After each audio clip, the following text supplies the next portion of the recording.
Income tax due dates extend करने के लिए, साथ ही GST annual returns due date extension के लिए 5 सीए एसोसिएशंस ने रिप्रेजेंटेशन भेजी है हमारी फाइनेंस मिनिस्टर निर्मला सीतारमन जी के पास। कौन सी हैं ये बॉडीज़, एक बार वो देख लेते हैं।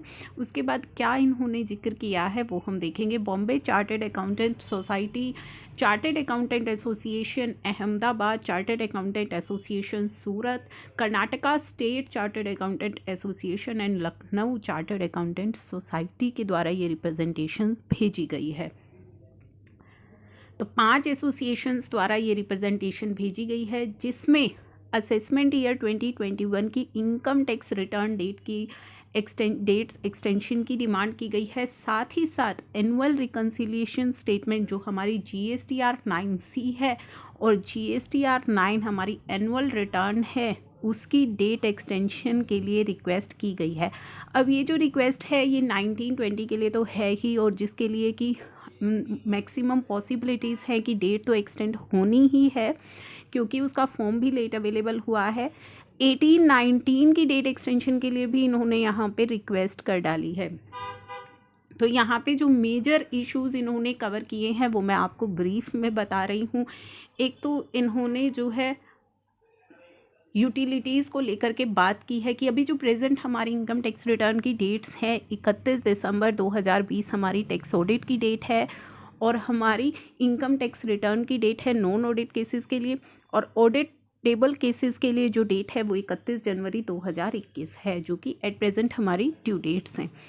तो इन्होंने इस रिप्रेजेंटेशन के अंदर जिक्र किया है कि हमारी जो ये ड्यू डेट्स हैं, काफ़ी सारी हमारी ड्यू डेट्स हैं जो कि दिसंबर महीने के अंदर फॉल कर रही हैं।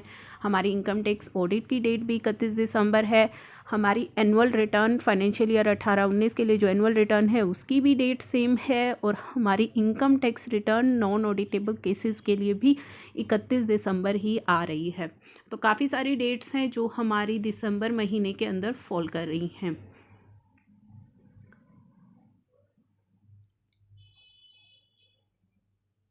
During the month of December there are many other compliances. उन्होंने जो जिक्र किया है कि payment of advance tax, filing of annual GST returns, GST annual return और GST audit and tax returns की जो हमारी डेट है वो सभी हमारी दिसंबर महीने में आ रही हैं। In idea of assessment year 2021 the capital gain transaction have to reported in great details which is a time consuming activity. जो हमारा असेसमेंट ईयर है 2021 के लिए, उनके अंदर जो कैपिटल गेन्स ट्रांजैक्शन है उनकी भी पूरी डिटेल्स एंटर करनी है, जो कि बहुत ही टाइम कंज्यूमिंग प्रोसेस है। उसके बाद उन्होंने मेजर इशू बताया है कि कोविड-19 पेंडेमिक, उसकी वजह से भी जो हमारे कंप्लेंसेस हैं वो सफ़र कर रही हैं, जो हमारे hampering the complaints reporting filing of ITR forms, tax audit reports, certain concern like delay in release of online e-filing utility। आपने जो इनकम टैक्स रिटर्न की यूटिलिटीज़ हैं उनको भी लेट आपने रिलीज़ किया है। And continuous and regular updation in the schemas of ITR and TAR forms filing utility, और कंटिन्यूसली और रेगुलरली आप उसमें कुछ ना कुछ अपडेशन लेकर के आ रहे हैं। And detailed information to be provided in the notified ITR form requires time need to be kept in mind for considering the due date extension।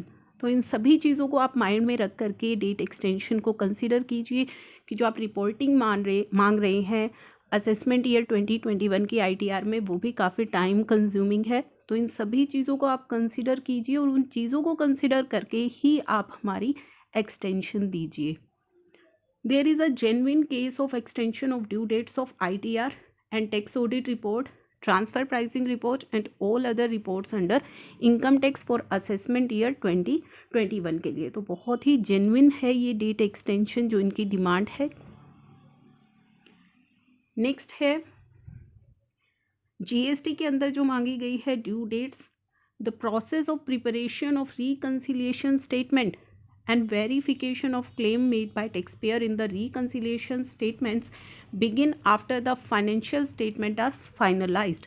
Financial year 1920 के लिए जो ड्यू डेट्स हैं for filing the financial statement with regular authorities has been extended. तो वो कह रहा है कि रिकन्सिलिएशन स्टेटमेंट जो है हमारी और उसकी वेरिफिकेशन जो है वो कब होती है, जब आपके जो अकाउंट्स है वो आपकी जो स्टेटमेंट्स हैं फाइनेंशियल स्टेटमेंट वो फाइनलाइज्ड हो जाती हैं। और ये फाइनलाइज करने के लिए फाइनेंशियल स्टेटमेंट के लिए अलग अलग अथॉरिटीज़ ने डेट्स एक्सटेंड की थी। Therefore in the absence of finalised audited financial statements the process of GST audit can not begin. तो ये जो जीएसटी ऑडिट है ये कब बिगिन हो सकता है, जब वो सारी चीज़ें फाइनलाइज हो चुकी हों। Further the GST portal has enabled the filing of GST audit report for financial year 1920 only a few days back. तो उन्होंने जो पोर्टल पर भी फॉर्म्स अवेलेबल कराए हैं वो भी कुछ दिन पहले ही कराए हैं। तो यहाँ पे एक्सटेंशन मांगी गई है सभी डेट्स के लिए 31 मार्च 2021 तक। तो इन view of the above mentioned genuine difficulties face by the taxpayer, we request you to kindly direct the CBDT to extend all the deadlines under Income Tax Act for assessment year 2021 to 31st March 2021 and extend the due date of financial year 18-19 and 19-20 under the GST Act also to 31st March 2021। तो income tax के अंदर भी सभी deadlines को 31 मार्च 2021 तक extend किया जाए और जीएसटी के अंदर भी financial year 18-19 and financial year 19-20 की जो डेट है, एनुअल रिटर्न की जो डेट है, उसको भी फर्दर एक्सटेंड किया जाए 31 मार्च 2021 तक। तो ये जो है डिमांड इसके अंदर रखी गई है जो कि जेन्युइन है। तो अब देखते हैं कि इन सभी रिप्रेजेंटेशंस का जो कि हमारी फाइनेंस मिनिस्टर के पास भेजी जा रही हैं क्या आउटकम निकल करके आता है, क्या डेट एक्सटेंशन मिलती है, क्योंकि ये डेट एक्सटेंड्स होनी चाहिए। खास करके जो हमारी इनकम टैक्स के अंदर जो डेट्स हैं असेसमेंट ईयर 2021 के लिए वो तो एक जेन्युइन डिमांड है, वो डेट्स तो फर्दर एक्सटेंड होनी ही चाहिए। तो देखते हैं कि क्या इसका आउटकम निकल करके आता है। चैनल को ज़रूर सब्सक्राइब कर लीजिएगा, जैसे ही कोई अपडेट आता है वो मैं आपके साथ ज़रूर शेयर करूँ।